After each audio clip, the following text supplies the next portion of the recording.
Orenthal James Simpson was born on July 9, 1947, in San Francisco, California, to Jimmy Lee Simpson and Eunice Simpson. His early life was marked by hardship. His parents separated when he was young, and he grew up primarily under the care of his mother in the Potrero Hill neighborhood, an area that, in the mid-20th century, was economically struggling and racially divided.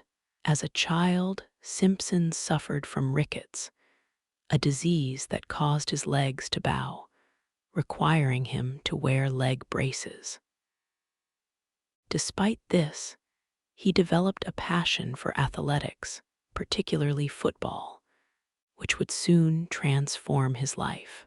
At Galileo High School, Simpson began to show his athletic potential, excelling as a running back. Yet, his grades and focus were inconsistent, and after graduation, he attended City College of San Francisco, a junior college, where he dominated on the football field. His performance there, rushing for over 1,000 yards in a single season, earned him a scholarship to the University of Southern California, USC. In 1967, at USC, under coach John McKay, Simpson became a national sensation. His powerful, elusive running style and charismatic personality made him one of the most celebrated college football players in the country. In 1968, Simpson won the Heisman Trophy, awarded annually to the best player in college football. That same year, he led USC to the Rose Bowl and solidified his reputation as the most electrifying running back in America. In 1969, Simpson was drafted first overall by the Buffalo Bills in the NFL draft. His early seasons were slow. He struggled to adapt to the professional level under coaches who didn't design plays around his strengths. But in 1973, under coach Lou Saban, Simpson's potential exploded. That season, he became the first player in NFL history to rush for more than 2,000 yards in a single season, 2,003 yards in 14 games. He was nicknamed the Juice, a play on his initials OJ and his dynamic style of play. The Bills' offensive line became known as the Electric Company because, as fans said, they turn on the juice. Over the next several years, Simpson became not only a dominant athlete, but a media personality. He made frequent television appearances, filmed commercials, most famously for Hertz Rent-A-Car, where he was seen sprinting through airports, and cultivated an image of the smiling, charismatic superstar. His football career spanned 11 seasons, including a late stint with the San Francisco 49ers, 1978-1979. By the time he retired, Simpson had earned 5 Pro Bowl selections, 5 first-team All-Pro honors, and was inducted into the Pro Football Hall of Fame in 1985. But perhaps more than any of his on-field records, Simpson was notable for his crossover appeal. In an era when racial tensions in America were high, O.J. cultivated a carefully crafted image that transcended racial lines. He was quoted as saying in the early 1970s, "I'm not black, I'm O.J."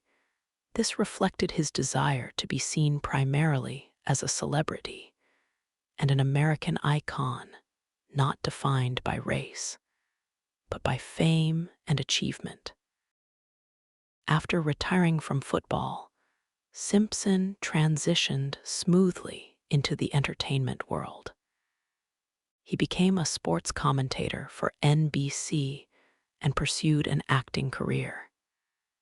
He appeared in films such as The Towering Inferno, 1974, The Cassandra Crossing, 1976, Capricorn 1, 1978, the comedy series The Naked Gun, 1988, 1991, 1994, where he played the bumbling Detective Nordberg. Simpson's on-screen charm and comedic timing made him one of the most recognizable faces in America by the late 1980s.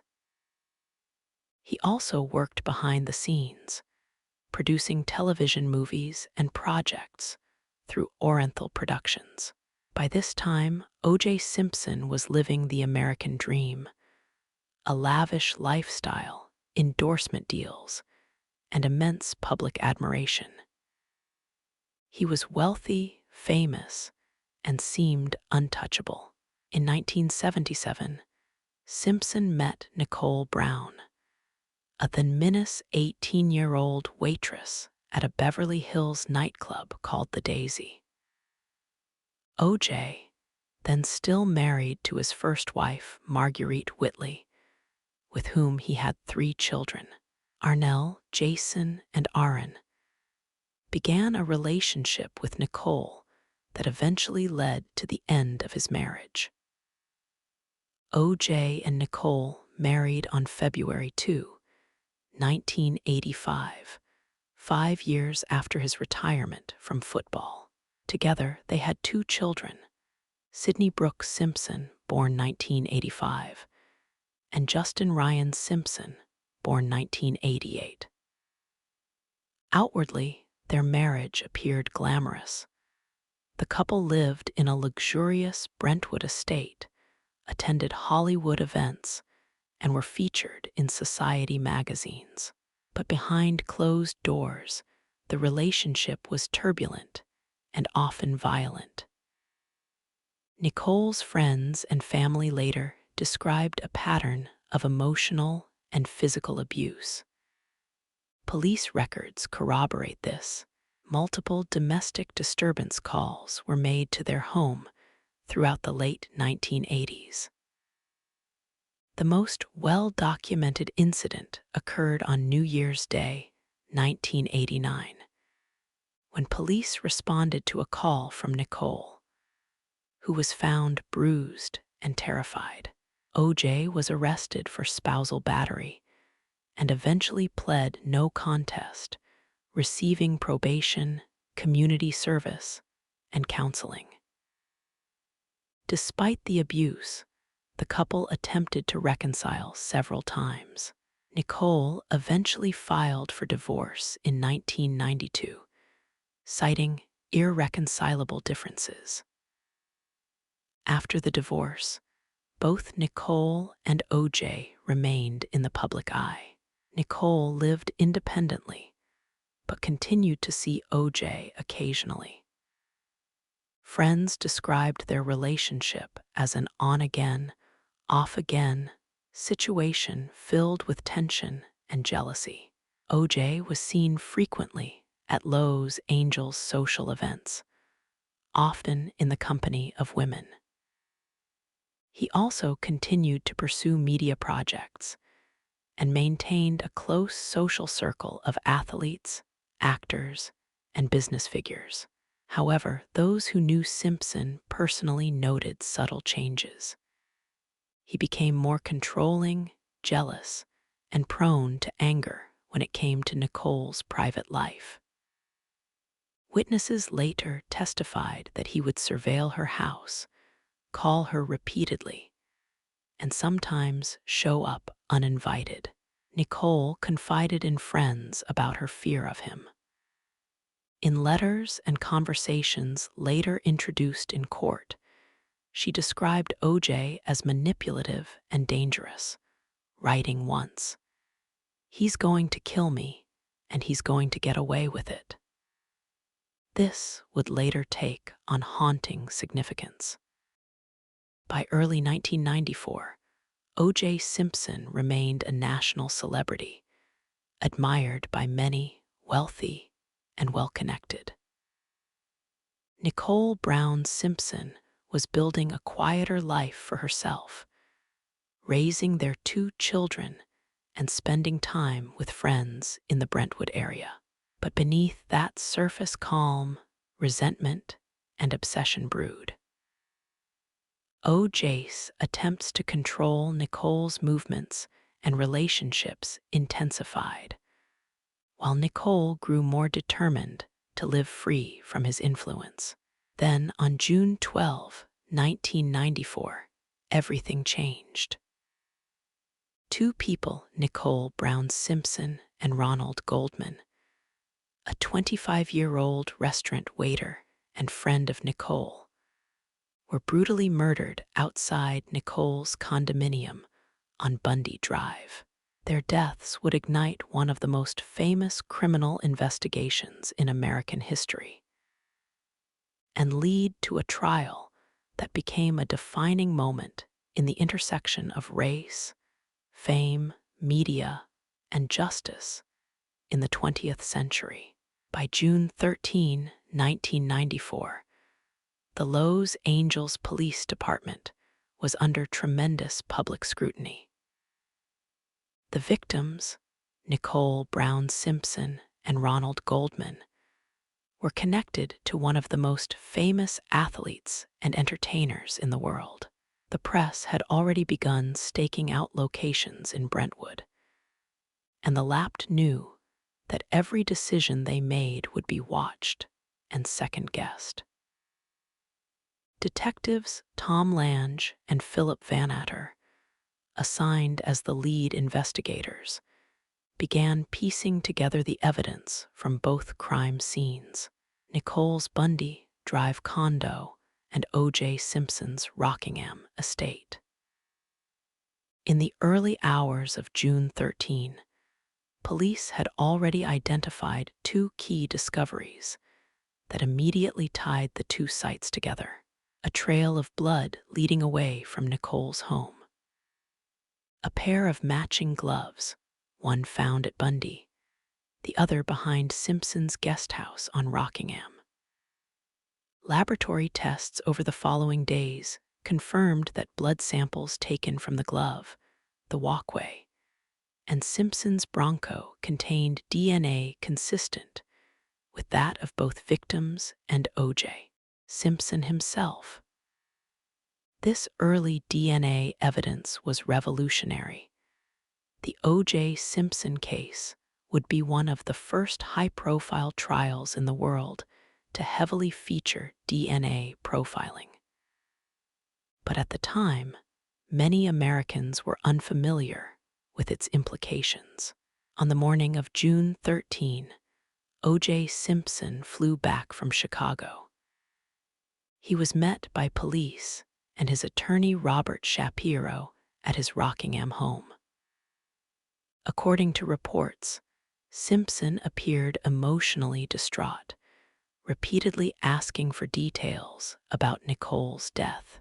Detectives Lange and Vanatter conducted an informal interview with Simpson later that day, which was recorded.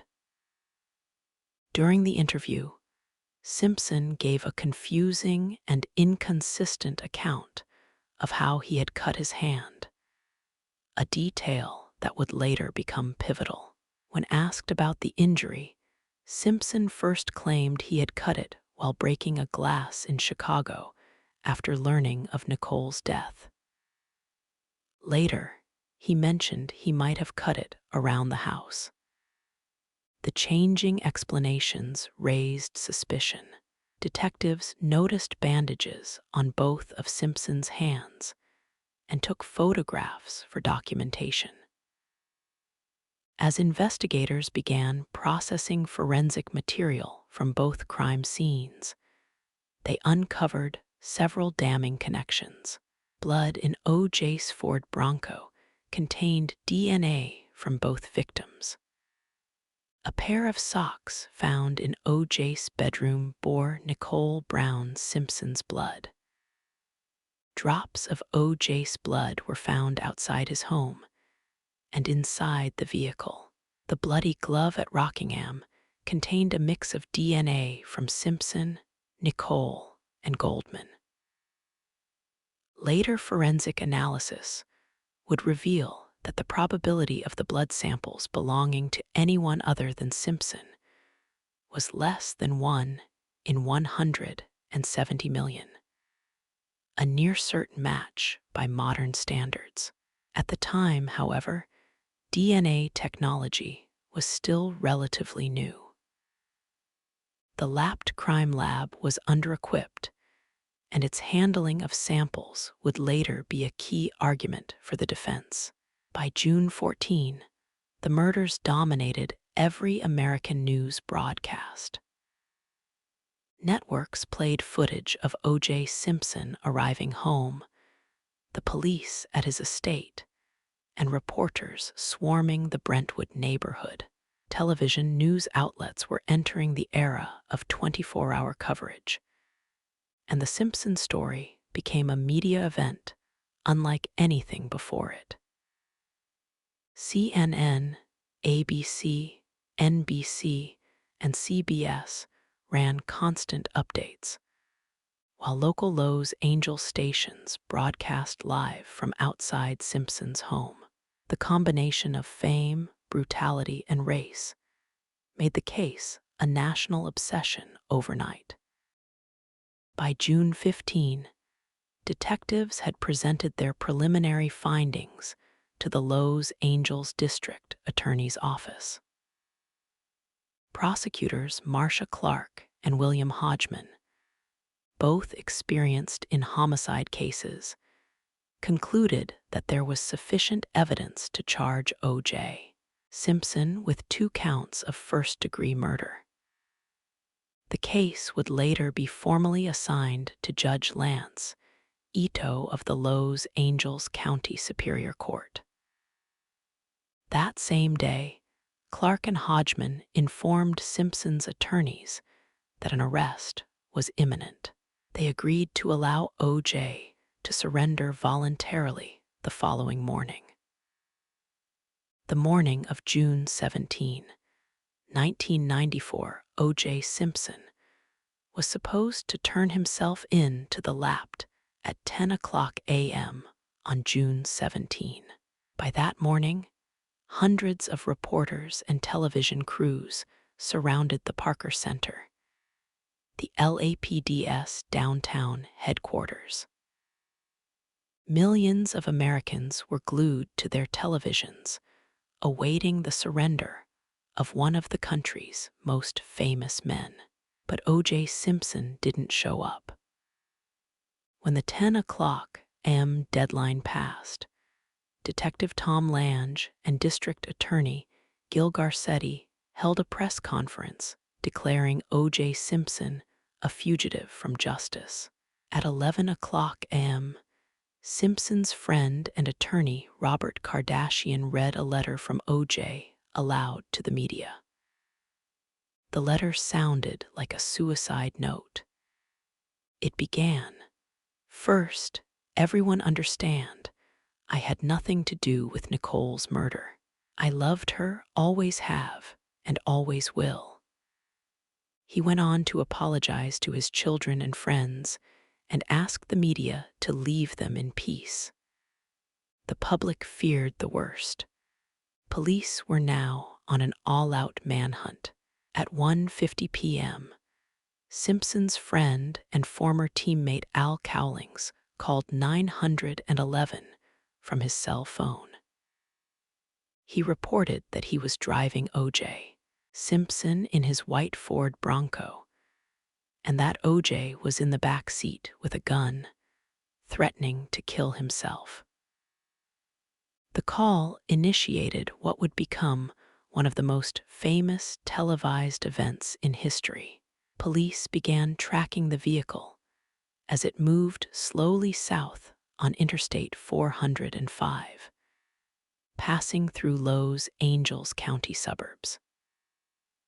television networks cut into regular programming to broadcast live aerial footage from helicopters. By 6 p.m., nearly every major American network, including NBC, ABC, CBS, and CNN, was airing the chase live.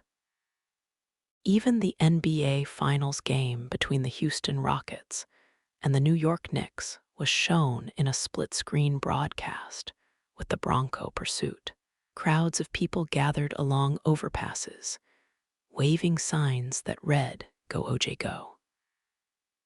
As the white Bronco rolled past at an average speed of 35 mph, inside the vehicle, police negotiators were in constant contact with Cowlings via cell phone, urging him to bring OJ home safely.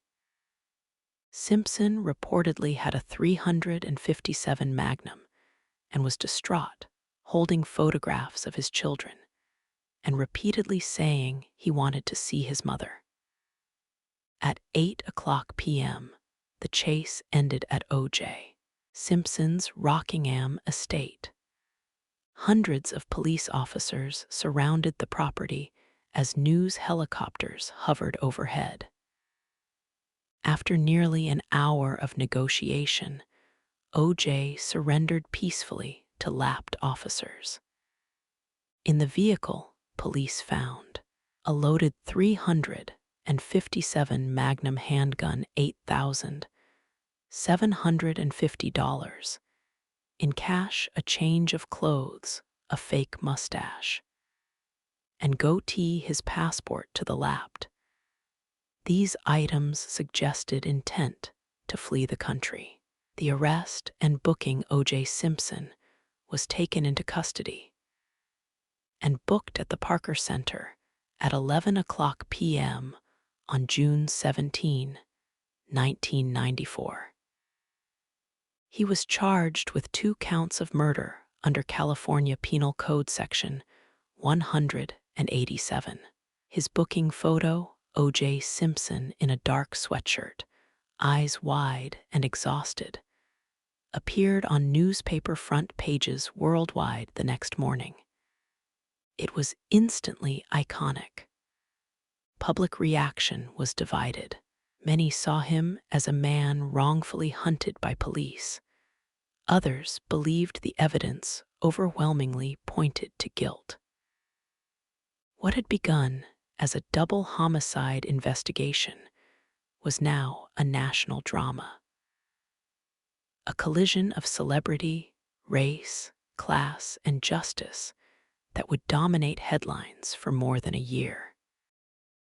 Following his arrest, O.J. Simpson was held without bail. His defense team, later dubbed the Dream Team, began forming almost immediately. It included Robert Shapiro, lead counsel Johnny Cochran, civil rights lawyer F. Lee Bailey, renowned trial attorney, Alan Dershowitz, Harvard law professor, Robert Kardashian, personal friend and advisor, Barry Scheck and Peter Neufeld, DNA experts. Prosecutors Marcia Clark and Bill Hodgman were joined by Christopher Darden, who would co-lead the case when it went to trial. The stage was now set for one of the longest and most publicized criminal trials in U.S. history. The trial would not only test the limits of forensic science and the credibility of the lapped, but also expose deep divisions in American society about race, policing, and the influence of fame in the justice system. On July 22, 1994, the Los Angeles County Grand Jury indicted Orenthal James Simpson on 2 counts of murder with special circumstances. 1 for Nicole Brown Simpson, 1 for Ronald Goldman. The formal trial was scheduled for early 1995, after months of pretrial hearings, evidence review, and media battles. By then, The case had already become a worldwide spectacle. News networks ran daily coverage. Legal analysts debated the evidence nightly. And millions of Americans followed every update as if it were a serialized drama. The trial would last more than 8 months, from January 24, 1995, to October 3, 1995, and would become one of the longest jury trials in California history. The trial took place in the Los Angeles County Superior Court, presided over by Judge Lance Ito, a former prosecutor known for his attention to detail and calm demeanor. Judge Ito's courtroom quickly became the center of global attention. Each day, dozens of journalists and sketch artists filled the press area, while television cameras broadcast proceedings live to millions. Ito allowed cameras in the courtroom, a decision that would change the tone of the trial entirely. The proceedings became, effectively, a televised national event. Viewers followed every objection, sidebar, and testimony as if it were live theater. Selecting a jury for such a case was no easy task. It took 8 weeks to seat a panel of 12 jurors and 12 alternates. The process, known as voir dire, required screening over 300 potential jurors. The prosecution and defense both conducted extensive background checks, aware that biases, particularly around race, gender, and attitudes toward police, could influence opinions. The final jury was composed of 8 women and 4 men, 9 African Americans, 2 whites, and 1 Hispanic juror. This demographic composition would become significant later, as the defense's strategy heavily emphasized the theme of racial bias within the lapped. Led by Marcia Clark and Christopher Darden, the prosecution aimed to present a straightforward case: that O.J. Simpson murdered Nicole Brown and Ronald Goldman in a jealous rage, and left behind a mountain of physical evidence connecting him to the scene. Their case rested on 5 key pillars: motive, a long history of domestic abuse and control toward Nicole, culminating in threats and jealousy after their divorce. Opportunity. O.J. was unaccounted for between 9:30 p.m. and 10:55 p.m., the estimated time of the murders. Physical evidence: blood, hair, fibers, shoe prints, and gloves linking him to both crime scenes. Behavior: Simpson's inconsistent statements, his flight during the Bronco chase, and the possession of disguise materials suggesting guilt. DNA forensics: blood from Simpson, Nicole, and Goldman found in multiple overlapping locations: the crime scene, the Bronco, and Simpson's home. The defense's strategy: the Dream Team, O.J. Simpson's defense team, known as the Dream Team, consisted of some of the most skilled attorneys in the country. Robert Shapiro, initial lead counsel and strategist. Johnny Cochran, civil rights attorney who later became lead trial lawyer. F. Lee Bailey, expert in cross-examination. Alan Dershowitz, appellate and constitutional law consultant. Barry Scheck and Peter Neufeld, DNA experts and founders of the Innocence Project. Robert Kardashian, close friend, handling client liaison and logistics. Their approach had 3 main goals: discredit the physical evidence by arguing contamination and police mishandling undermine the credibility of lapped detectives, particularly Mark Fuhrman, whom they accused of racism and evidence tampering.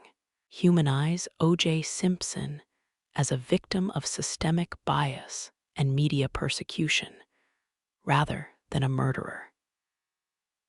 Johnny Cochran's eloquence and courtroom command soon made him the public face of the defense. On January 24, 1995, both sides delivered opening statements. Marcia Clark, for the prosecution, spoke first, laying out the timeline of June 12, 1994. She told jurors that O.J. Simpson's history of jealousy and abuse escalated to murder when Nicole refused to reconcile. She described forensic evidence that, in her words, would tell the story of the killer in blood. Johnny Cochran countered that the prosecution's case was built on assumptions, not proof. He told jurors the LAPD had framed a black man to close a high-profile case quickly, and that racist officers like Detective Fuhrman had planted evidence to ensure O.J.'s conviction.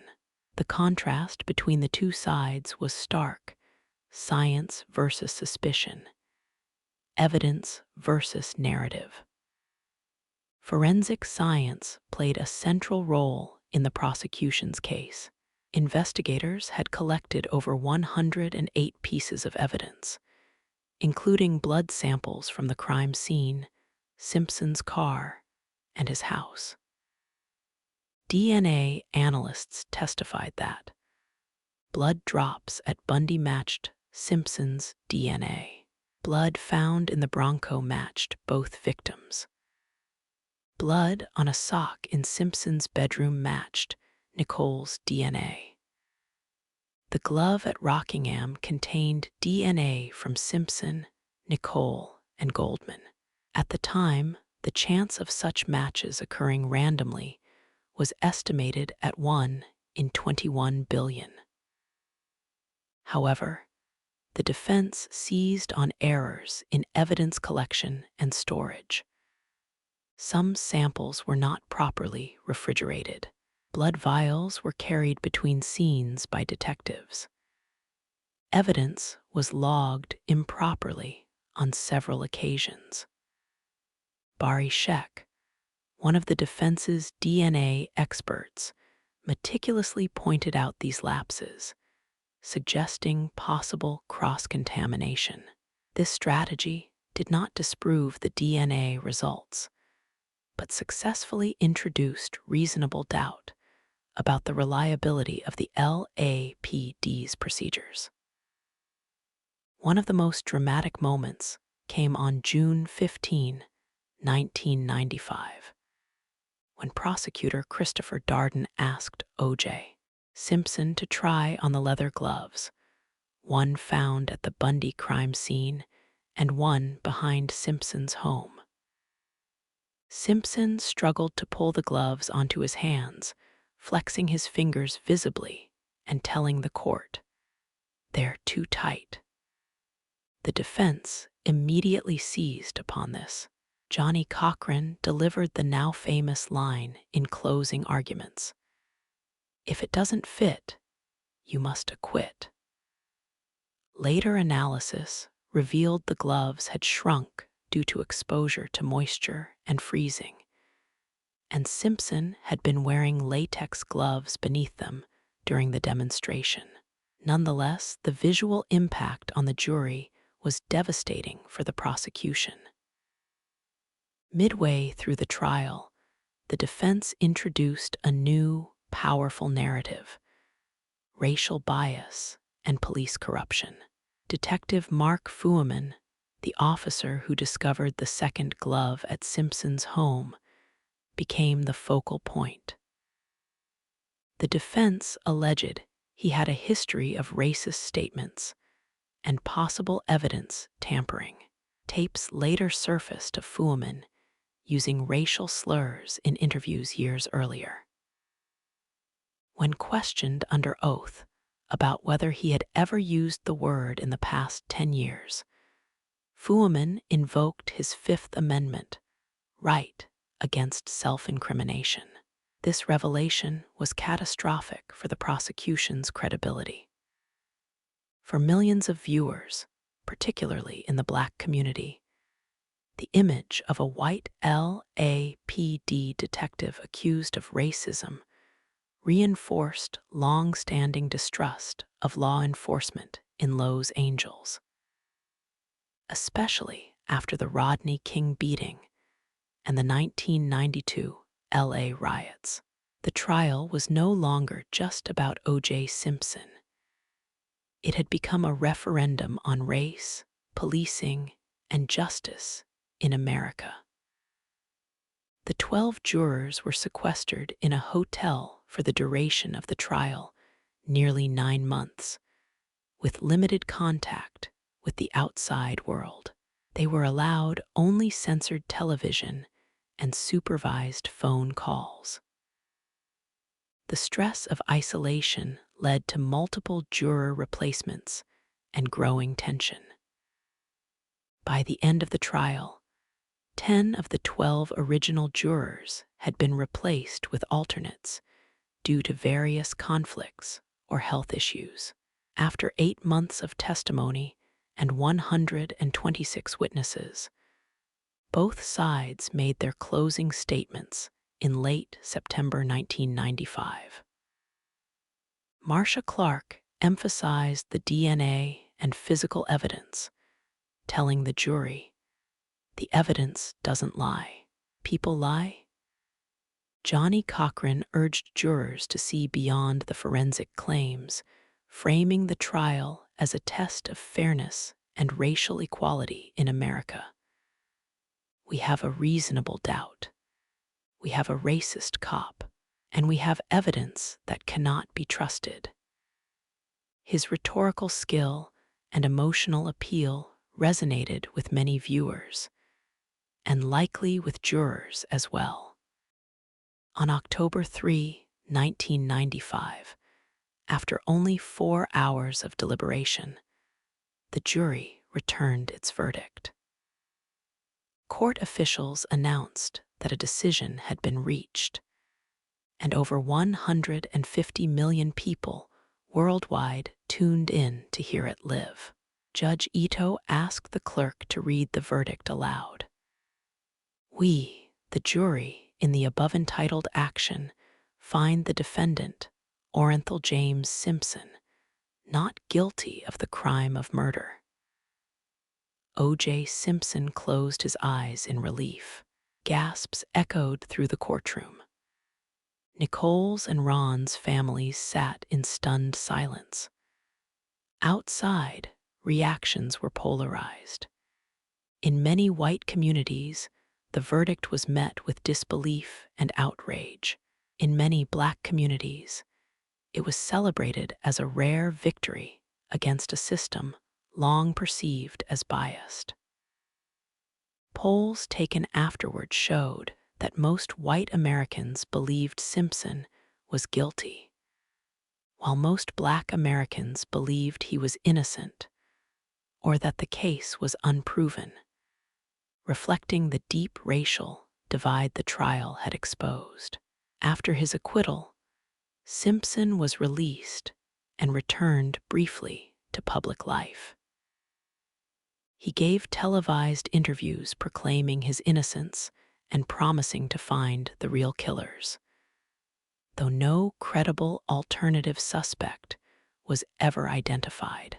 However, the families of Nicole Brown and Ronald Goldman filed a civil wrongful death lawsuit against Simpson the following year, a case that would bring him back into court and lead to a very different outcome. When O.J. Simpson was acquitted in the criminal trial on October 3, 1995, the case seemed legally to be over. But for the families of Nicole Brown Simpson and Ronald Goldman, justice still felt incomplete. Under U.S. law, an acquittal in a criminal case does not prevent victims' families from pursuing a civil lawsuit for wrongful death. The standards of proof are lower. While criminal conviction requires guilt beyond a reasonable doubt, civil liability requires only a preponderance of evidence, meaning more likely than not. So, on October 23, 1995, less than 3 weeks after the acquittal, the Goldman family filed a civil lawsuit against O.J. Simpson in Santa Monica Superior Court, joined later by the Brown family. The plaintiffs sought damages for wrongful death and battery, arguing that Simpson was legally responsible for the deaths, even if the criminal court had not found him guilty. The civil trial was presided over by Judge Hiroshi Fujisaki, known for his strict courtroom control and refusal to allow distractions. Unlike Judge Ito, Fujisaki banned all cameras from the courtroom, ensuring a quieter and more disciplined atmosphere. The plaintiffs, the Goldmans and Browns, were represented by Daniel Petrocelli, a Los Angeles attorney who was not part of the original criminal trial. Petrocelli was methodical, intense, and deeply invested in restoring the victim's dignity. O.J. Simpson was represented by Robert Baker and Robert Blazier, both experienced defense attorneys. While several members of the Dream Team had moved on, Simpson retained advisors familiar with the previous case's evidence. The civil case was fundamentally different from the criminal one in 3 key ways. Standard of proof. The plaintiffs needed to prove that Simpson was more likely than not responsible, roughly a 51% likelihood, rather than beyond a reasonable doubt. Scope of evidence. Judge Fujisaki allowed more testimony and evidence that had been excluded or limited during the criminal trial. Jury composition. The civil jury consisted of 12 members, 9 white, 2 Hispanic, and 1 black juror, a demographic reversal from the predominantly black jury in the criminal case. These differences meant that the evidence would be examined under a new light and with fewer procedural restrictions. Petrocelli and his team presented the civil jury with a careful, chronological reconstruction of the murders, supported by forensic analysis, photographs, and witnesses. Key pieces of evidence included DNA matches. Expert testimony confirmed that blood from Simpson, Nicole, and Goldman was found in multiple locations. The crime scene, the Bronco, and Simpson's home, with odds against coincidence exceeding 1 in billions. Shoes and footprints. The bloody shoe prints at the crime scene were identified as size 12 Bruno Magli shoes, an expensive Italian brand. The prosecution in the criminal case had mentioned them, but no photo proof existed then. In the civil trial, Petrocelli introduced photographs of Simpson wearing those exact shoes at a 1993 football event. Simpson had previously denied owning them. Timeline evidence. The limousine driver, Alan Park, repeated his testimony that Simpson was unresponsive to calls for nearly 15 minutes during the critical window of time when the murders likely occurred. Gloves and blood samples. Though contamination issues were again debated, the plaintiffs argued that contamination could not explain how multiple, consistent DNA samples appeared across locations tied only to Simpson and the victims.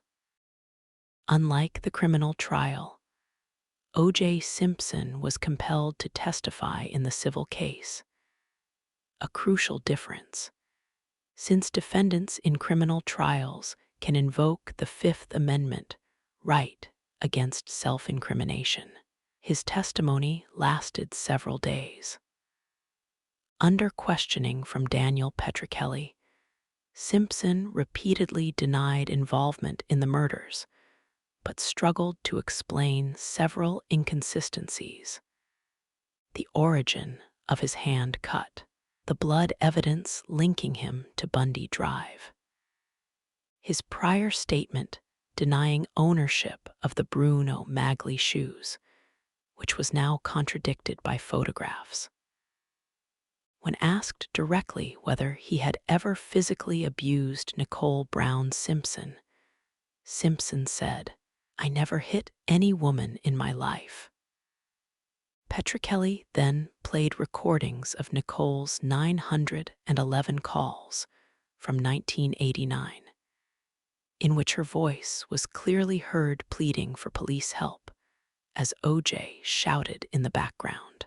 The audio visibly disturbed the jury and eroded Simpson's credibility. The civil trial allowed the families of Nicole and Ron to speak more freely than in the criminal case. Fred Goldman, Ron's father, delivered deeply emotional testimony describing his son's life and the toll of his death. He expressed anger not only at Simpson, but also at what he saw as the failure of the criminal justice system. Nicole's sister, Denise Brown, testified again about the history of domestic violence and the family's efforts to protect Nicole. She described how Nicole had lived in fear during the final months of her life. These accounts humanized the victims for the jury, contrasting sharply with the celebrity-centered narrative of the first trial. Simpson's defense team largely repeated arguments from the criminal trial, emphasizing alleged mishandling of evidence, the possibility of police contamination or bias, the claim that the DNA evidence was unreliable or misinterpreted. However, without the racially charged atmosphere and televised platform of the first trial, these arguments resonated less powerfully. Moreover, the defense could not point to any alternative suspect, nor could it convincingly explain the presence of so much of Simpson's blood and DNA. The defense also called witnesses to testify about Simpson's character and questioned police conduct. But Judge Fujisaki curtailed lines of questioning that he deemed speculative or irrelevant. On February 4, 1997, after 3 days of deliberation, the jury returned its verdict. O.J. Simpson was found liable for the wrongful deaths of Nicole Brown Simpson and Ronald Goldman. The jury awarded the families $8.5 million in compensatory damages to the Goldman family and $25 million in punitive damages to be split between the Goldmans and Browns, for a total of $33.5 million. Unlike the criminal case, where public opinion was divided, the civil verdict drew broad approval. Many Americans saw it as a belated form of accountability, even though it did not carry criminal penalties. At the time of the verdict, Simpson's estimated net worth ranged between $10 million and $11 million, primarily in real estate and pension accounts. However, under California law, most of his NFL pension was protected from civil seizure.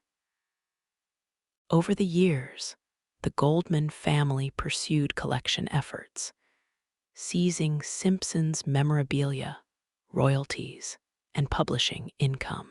In 1997, O.J. was forced to auction his Heisman Trophy, which sold for approximately $230,000, applied toward the judgment. Despite these efforts, Simpson paid only a fraction of the total damages. Interest and unpaid balances eventually increased the judgment to more than $70 million by the mid-2000s. After the civil trial, Simpson moved to Florida, where state law shielded his home and retirement income from seizure. He lived in relative seclusion in Miami for much of the late 1990s and early 2000s. Still, Simpson continued to attract media attention. In 2006, he collaborated with a publisher on a controversial book titled If I Did It, in which he hypothetically described how the murders might have occurred if he had been the killer. The public outcry was enormous. The project was canceled by the publisher, and the rights to the book were later awarded to the Goldman family in court. They republished it in 2007 under the revised title, If I Did It, Confessions of the Killer.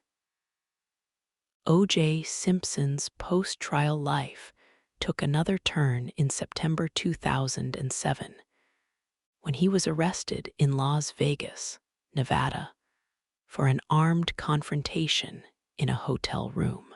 Simpson and several associates attempted to retrieve sports memorabilia that Simpson claimed had been stolen from him. The incident, captured on audio recordings, showed Simpson entering the room with men carrying guns, demanding items he said were rightfully his. He was charged with 12 counts, including armed robbery and kidnapping. In 2008, Simpson was found guilty on all charges and sentenced to 33 years in prison with eligibility for parole after 9 years.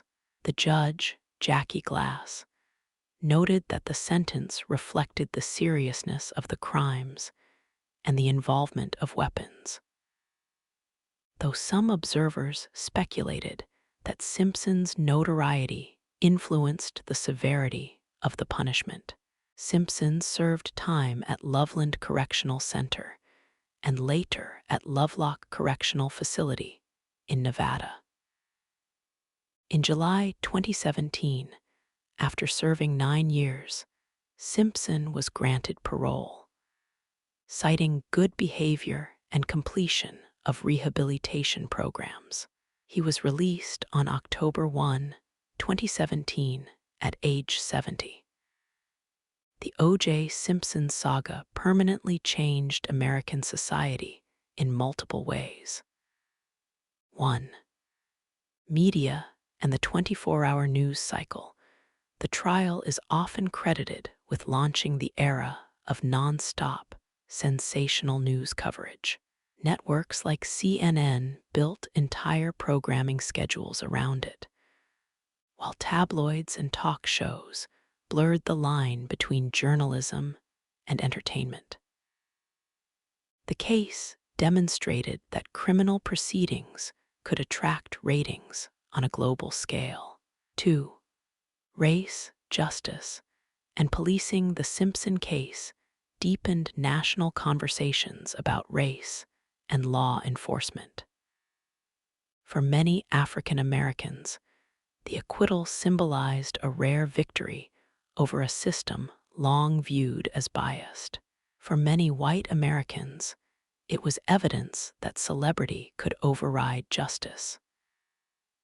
These differing interpretations revealed a racial divide that persisted long after the verdict. 3. Forensic science in court. The widespread discussion of DNA evidence during the trial educated the public about forensic science, though the mishandling controversies also led to major reforms in evidence collection standards across U.S. police departments. 4. Celebrity and accountability. O.J. Simpson's fame complicated every stage of the process. The case illustrated how celebrity status could shape media narratives, jury perceptions, and public sympathy, raising enduring questions about whether the rich and famous are held to the same standards as others. 5. Victims' rights. The persistence of the Goldman family in pursuing justice through civil litigation inspired reforms and advocacy for victims' rights in the 1990s and 2000s, highlighting the emotional and financial burdens faced by families after acquittals. 3 decades later, the O.J. Simpson case remains one of the most studied legal sagas in history. It has been chronicled in documentaries, books, and dramatizations, including the Emmy-winning series The People v. O.J. Simpson, American Crime Story, 2016. Surveys consistently show that public opinion remains divided, though more Americans today believe Simpson was responsible for the murders than immediately after his acquittal. The case also serves as a reference point for discussions of race, media, and justice, a story that continues to echo in debates about celebrity accountability and police credibility. Where are they now? O.J. Simpson lived quietly in Las Vegas after his 2017 release. In his few public statements, he maintained his innocence and expressed a desire to avoid reliving the case. The Goldman family continued to advocate for victims' rights and sought payment on the civil judgment. The Brown family focused on raising awareness about domestic violence, founding organizations to support victims. Many of the attorneys involved, including Marcia Clark, Johnny Cochran, and Barry Scheck, became public figures in law and media commentary. Cochran passed away in 2005. The O.J. Simpson case was more than a murder trial. It was a national mirror, reflecting America's struggles with race, justice, gender, fame, and truth. From the brutal murders on Bundy Drive in 1994 to the final civil judgment in 1997, the saga combined tragedy, celebrity, and controversy in equal measure. It remains a study in how facts, perceptions, and human emotion collide in the courtroom and in public opinion. More than 30 years later, it continues to provoke discussion, analysis, and reflection. A story where every new generation rediscovers the same haunting question that captivated the world in 1995. Did O.J. Simpson get away with murder? Or did the system fail to prove its case?